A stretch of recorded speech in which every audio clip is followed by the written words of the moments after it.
Eu comecei logo a aprender, além do bordado, fazer aqueles pontinhos, ponto Paris de bainha, bainha de calça, tudo feito à mão, caseados, remendar algumas peças de roupa e Guilherme também aprendia a bordar e eu aprendi a fazer roupinhas de boneca. Eu fazia e dava para as crianças, para as minhas amiguinhas ali da rua com quem a gente brincava. Era para a Wanda, para a Rosângela, para a Rosinha, para as crianças. E acontece que a vizinha nossa, mulher do turco, ela tinha duas crianças e as crianças viviam na rua e por causa disso nós também. Então a gente brincava na rua o tempo todo. Mas a gente ficava mais, às vezes, mais dentro de casa no quintal, porque nosso quintal era muito grande. E essa vizinha, a mulher do turco, ela tinha duas crianças, um menino maiorzinho e a menina. E tinha um bebezinho, um menininho pequeno, devia ter um ano e pouquinho. E ela soltava essas crianças para a rua. Era engraçado que a nossa mãe, de manhã, na hora que ela acordava, abria a janela da cozinha, o pequenininho estava subido no portão da casa do turco lá, tentando abrir o portão. Ele subia para o portão acima para tirar o arame que amarrava o portão para sair para a rua, para ir lá para casa. Então, nossa mãe dizia, é só o pai dele sair para ir trabalhar, para ir vender frango lá para a conservatória, que ele sai de casa sem a mãe notar e vem subir no portão para abrir o portão e ele consegue, tão pequeno. Ele gostava muito da nossa casa. Ali eles ficavam, eles comiam, esse pequenininho até dormia. No banco da cozinha lá tinha um banco de palhinha, ele deitava e dormia. E a mãe nem se preocupava. A gente brincava por meio daquelas bananeiras, brincava de casinha, de teatro. Aí nunca a mãe dele se preocupava. A menininha devia ter aí, assim, uns 4 anos, por aí. Ela às vezes fazia xixi na roupa. E aí ela tirava a calcinha e ficava sem calcinha. Aí nós, que éramos maiores, não queria brincar com ela porque ela estava sem roupa íntima. Aí o que a gente pedia? A gente falava para ela, vai lá e veste uma roupa. Só que ela ia, mas não tinha pouca roupa e as calcinhas dela, porque dela fazia xixi na roupa, já estava tudo no varal que a mãe tinha lavado. O que ela fazia? Ela pegava um short do irmão e vestia. Aí nós continuava brincando. A mãe dela achava engraçado de ver a menina vestida com o short do irmão. Mas ela vestia porque a gente ameaçava não querer brincar com ela. Mas ela era pequenina. E sempre o marido dizia para ela, para a esposa, que ela tomasse conta daquelas crianças, porque um dia ia acontecer alguma coisa, que um carro ia acabar machucando as crianças. E era assim, quando ele chegava em casa, ele já chegava nervoso, gritando, jogava as crianças para dentro, tinha uma escadaria de pedra e aí as crianças choravam, a esposa dele também, às vezes eu acho que ele dava até uns tapas nela, coitada. Mas ela era um pouco devagar para fazer as coisas, então ela só conseguia lavar toda a roupa, cuidar da casa quando as crianças estavam lá em casa. E a nossa mãe costurava para fora, lavava, costurava para camarada, lavava para todo mundo, cuidava da casa e cuidava de nós, que nós éramos 5. A Joaquina era bebê ainda. Aconteceu um dia que esse turquinho foi lá para os lados de Pinheiral de trem vender frangos. Ele chegaria no trem das 3 horas. E ele havia comentado com alguém lá, que eu não sei se foi com meu pai, com a minha mãe, não sei com quem, que ele precisava de dinheiro para comprar alguma coisa, para interromper a gravidez da esposa, porque eles não podiam ter mais filhos. A coisa estava muito difícil, eles eram tão pobres quanto nós, acho que até mais. E ele tinha ido para lá, era um domingo de tarde que ele iria voltar para casa. E nessa época, a Olga e Zé Pedreiro, Olga, a irmã de Paulina, estavam a passeio na casa de Paulina, na meia casa, porque a sogra de Paulina morava na outra metade. Imagina o sufoco. Ela tinha vindo trazer umas roupas de bebê, que eu acho que Paulina já estava grávida da Joana. E esse dia o sol estava muito quente Já era quase 2 horas, quando todos nós estávamos sentados junto com a tia Olga, na porta da cozinha, na sombra da cerca, e Paulina descascava a cana caiana macia, docinha. A gente estava tudo ali sentado em volta da mãe, chupando a cana que ela descascava, cortava os gomos e jogava no avental, no colo dela, e ela sentada no chão. E a tia Olga numa cadeira e nós chupando a cana. Aí, desse lugar, da porta da cozinha, dava para ver a rua do outro lado da cerca. E aí vinha vindo o Vicente, que o pessoal chamava de Lambari. Ele era um pouco deficiente, ele tinha memória de criança. E aí ele vinha todo saltitante, mas ele já era adulto. E batendo palmas, parecia que ele estava contente. Mas ele não estava contente, ele era estressado. Aí quando ele viu Paulina, ele disse: "Ô, dona Paulina, a esposa do Turquinho lá tá chorando, porque o caminhão matou o filho dela." Aí Paulina teve um choque. "Não fala bobagem, Vicente." Aí ele repetiu: "Matou sim, eu vi. Foi o caminhão e matou o pequenininho." Paulina, que estava sentada no chão, com o colo cheio de gomo de cana, levantou rápido, jogou tudo pro chão e ficou em pé e ficou naquela dúvida. Ela não sabia o que fazer, se ia, para que lado ia. Aí ela, transtornada, deu a volta por trás da casa e saiu pelo portão da frente. A rua estava cheia de carro, um poeirão, era um movimento. Carro que passava, gente para ir para o futebol. E aí ela correu até a venda, distante uns 500 metros da nossa casa. A porta da venda estava encostada. Aí Paulina empurrou e o espetáculo que ela viu foi horrível. Era uma cena triste. Sobre o balcão estava a criança e a mãe louca, tresloucada, desesperada. Era segura por outras mulheres que a impediam de fazer uma besteira de beber só da cáustica, das prateleiras do armazém. As mulheres faziam força para conter o desespero, a sandice da mãe, da criança. Paulina chegou perto do menino, o tocou. Ele estava molinho, não havia mais pulsação. Ele estava morto. Havia-se na testa dele uma pequena marca, que mostrava o lugar onde que o ferro do caminhão da longarina havia batido e lhe tirado a vida. O menino não tinha nem 2 anos. O casal de velhos, os avós, choravam desesperado a morte do netinho. E aí Paulina se lembrou: e cadê os outros 2? A menina e o menino maiores. Onde será que estavam? Ninguém sabia. Paulina deduziu que eles deveriam estar na casa de alguém. Eles, inocentes, nem sabiam direito o que estava acontecendo. A mãe da criança só queria morrer.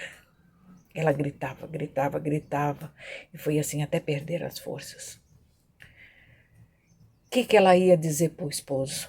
Perderam um filho lindo, saudável, perfeito, inteligente. Em questão de segundo, ela deixara o garoto na calçada com bolinhas de gude na mão. O caminhão estava estacionado logo ali em declive. E o motorista não viu quando o menino deixou alguma das bolinhas de gude cair, que foi por debaixo do caminhão, e ele abaixou para catar.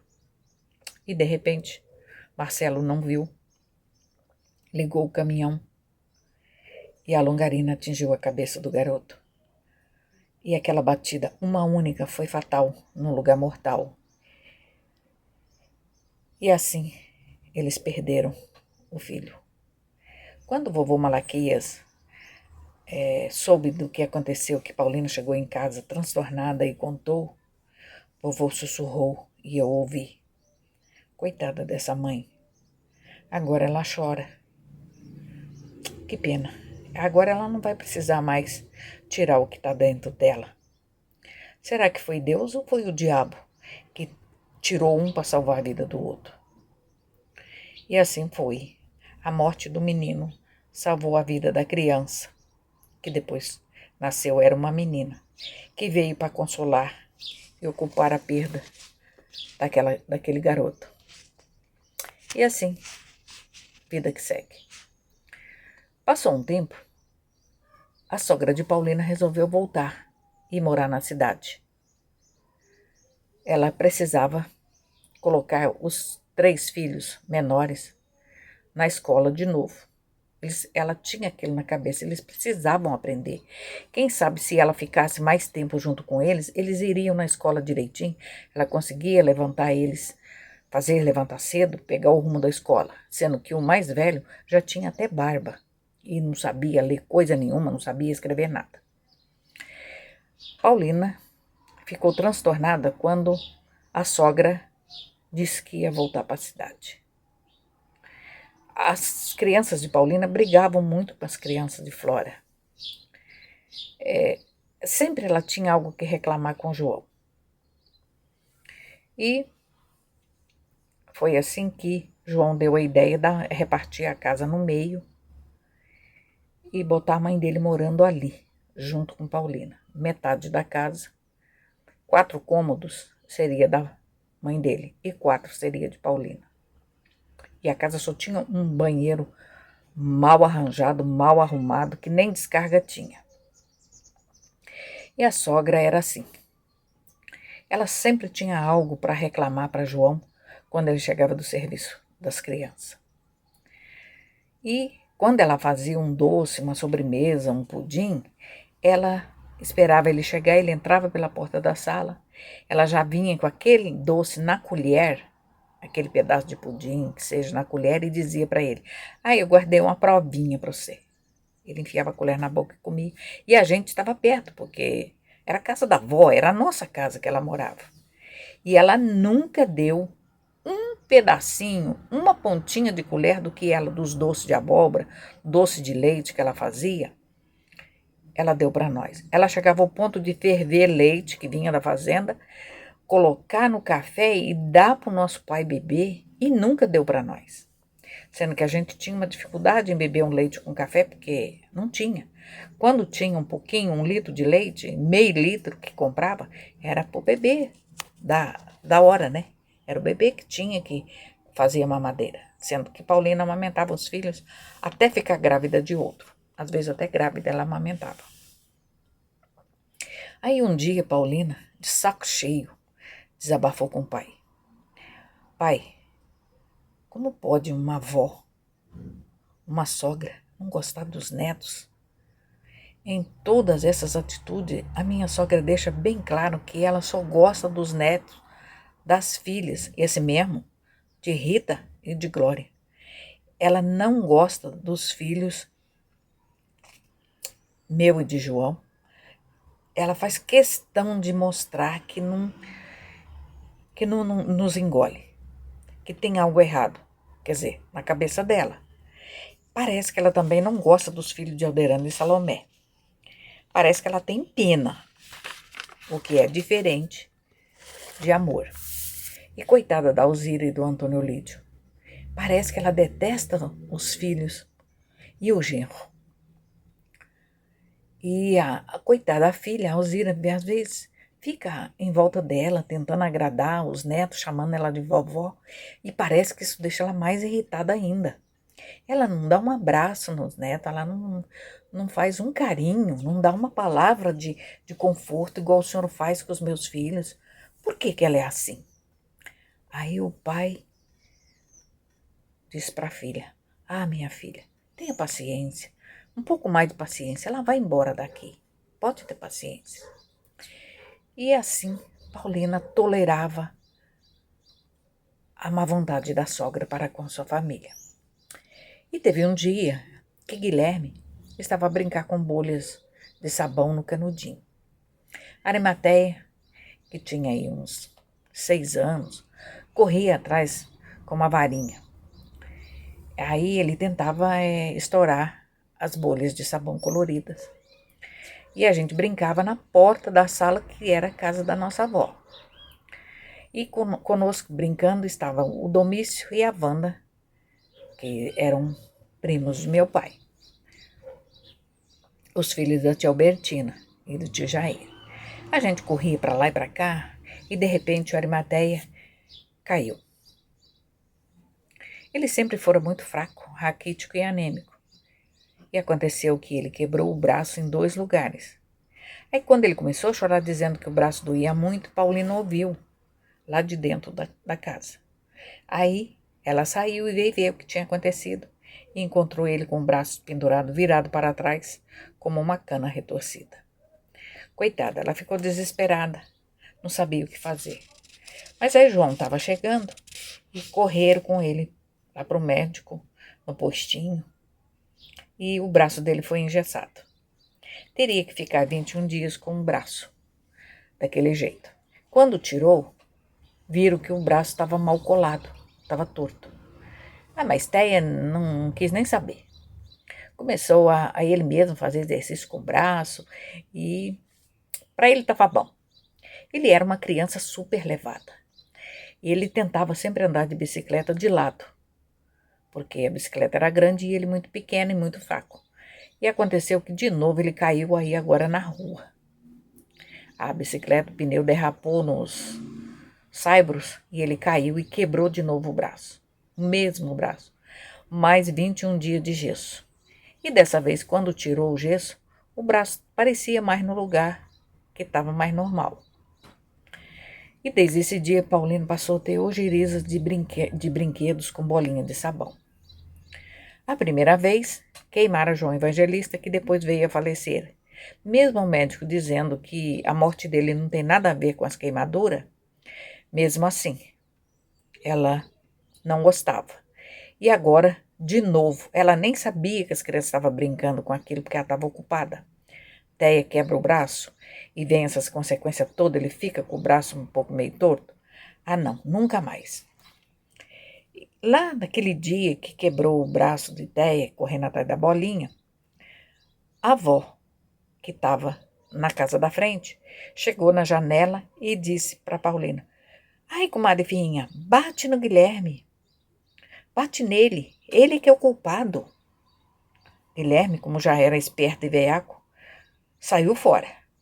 Correu e se escondeu, porque ele sabia que o gosto da avó e do pai era bater nele. Todo dia tinha motivo para bater no Guilherme se ele ficasse perto do pai. E aconteceu que os 2 tios, o tio que já tinha barba e a tia, que já tinha aí uns 14 anos, estudavam na mesma sala e na mesma escola que Guilherme. Guilherme tinha 12 anos. E a professora era uma comadre da Flora, era a madrinha de Nilson.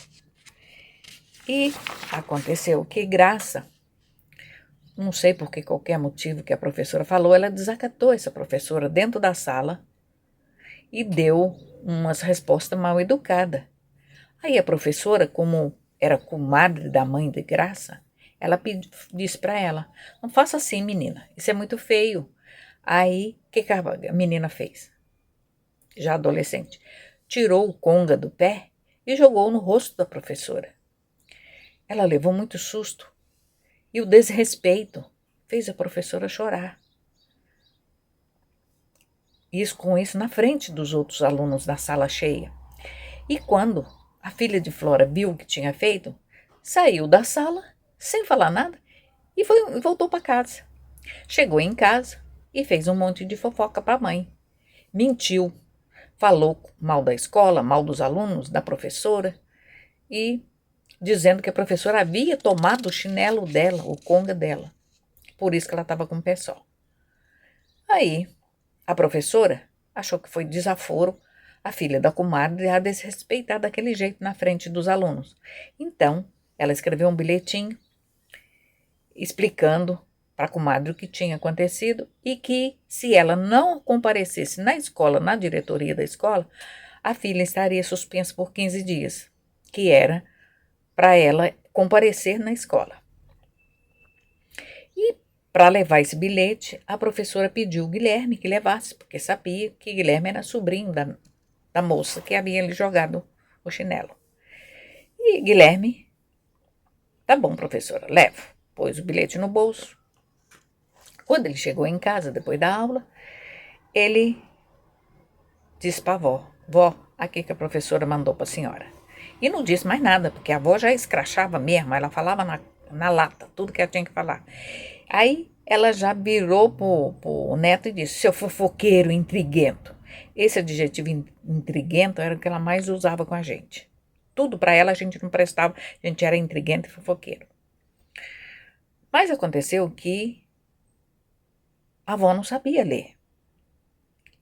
Aí ela guardou o bilhete e esperou. Na hora que João Batista chegou à noite, que passava dentro da casa dela, ela já falou merda do neto ter levado o bilhete. Encheu a cabeça sobre Guilherme, o João. O João já estava fulo da vida e já queria torcer o pescoço do Guilherme. E aí, ela pegou o bilhete e deu na mão do João Batista e falou: aí, lê aí o bilhete que teu filho intriguento trouxe da escola. Aí, João leu o bilhete. Quando ele acabou de ler, ele falou: mãe, mas a irmã catou o chinelo e jogou na cara da professora, dentro da sala de aula, na hora da aula. A senhora quer o quê? Aí a avó ficou meio sem graça, porque ela achou que o filho ia bater no neto e não que ia culpar a filha dela. E essa hora João quis bater foi na irmã, não no filho. Por quê? A filha não contou para a avó, para a mãe dela, para a avó de Guilherme, que tinha jogado o calçado na cara da professora. E assim a convivência das duas famílias juntas estava se tornando insuportável. Paulina até que relevava, mas o clima não era bom. E um dia ela estava lá na máquina de costura dela costurando, quando ela ouviu bater na porta da sala da casa da sogra. Ela ficou quieta. A pessoa batia, não devia ter ninguém em casa. E a pessoa insistia. Aí Paulina resolveu, pensou, deve ser alguma coisa grave, sei lá, alguém. Aí ela olhou da janela do quarto onde ela costurava e ela viu um homem baixo, gordo, bem barrigudo, de chapéu, que havia deixado o cavalo na rua, com o cabresto preso na cerca. E ela olhou assim, de repente ela não conheceu. Aí ela pensou e viu, falou, não, eu já vi esse homem. E aí ela pegou, quando ela reconheceu o tal homem, ela voltou para a máquina de costura e ficou bem quieta. Ela reconheceu que aquele homem é irmão da mulher do tal homem que disse que é o pai dela, do homem que traía a noiva com a mãe dela, Inês. Aí ela não quis nem saber, ela voltou para a máquina de costura e ficou bem quieta. Aí ela pensou, deve ser visita aí da sogra. Porque Paulina nunca havia conversado com esse homem, ela sabia das fofocas da família, mas ela sabia mais ou menos quem ele era de vista, mas ela nunca conversou com ele. E ela sabia das coisas que aquela gente falava, da mãe dela, que já não existia mais, e dela própria. Que aquele era um dos motivos que a sogra tratava sempre de pé atrás. E ela, como não queria se irritar mais, conversar com aquele tipo de pessoa, ela voltou para a máquina e continuou trabalhando. O tal homem ficou lá do lado de fora, esperou um pouco, ninguém atendeu. Ele pegou seu cavalo, montou e foi embora. Passou uns dias, aquela dona Mariana parteira foi na casa de Flora. E aí foi lá dentro ver Paulina e ela comentou que o tal homem havia reclamado que tinha ido visitar seu Bastião Malaquia, o pai de Paulina, que ele tinha sabido de alguém que o seu Sebastião Malaquia tinha ficado doente. Então ele foi lá visitar e Paulina o viu e não o convidou para entrar, que ela tinha tratado ele mal. Aí ela disse, mas eu estava sozinha, eu não conheço esse homem. E tem mais, ele estava batendo na casa da minha sogra. Eu olhei pela janela, ele não me falou nada, ele não perguntou se ele queria alguma coisa. Mas eu sei o que ele queria. Ele queria me ver e depois sair falando que a filha do seu fulano lá, seu João, está feia ou está bonita. Ele queria fofocar. E dizendo isso, ela levantou o braço e deu uma banana dizendo, aqui para ele. Ó. Aí, dona Mariana até riu da expressão dela e disse, filha, você tem razão. E não comentou mais nada a respeito. A sogra ficou pé da vida quando soube disso. que havia um homem na porta da casa dela e ela reconheceu o homem e não abriu a porta e não tratou bem. Aí a Paulina disse, ué, por que ela não estava aí para receber? E não deu trelas mesmo, não. Não havia pessoa que não gostasse de Paulina, mas tinha alguns que era ela que não gostava. Ela era assim, se ela pegasse bronca de alguém por algum motivo, tinha que ser motivo sério, esse alguém podia esquecê-la, porque ela não era falsa. Quando ela gostava mesmo, mas quando ela deixava de gostar, não havia argumento que fizesse ela mudar de ideias.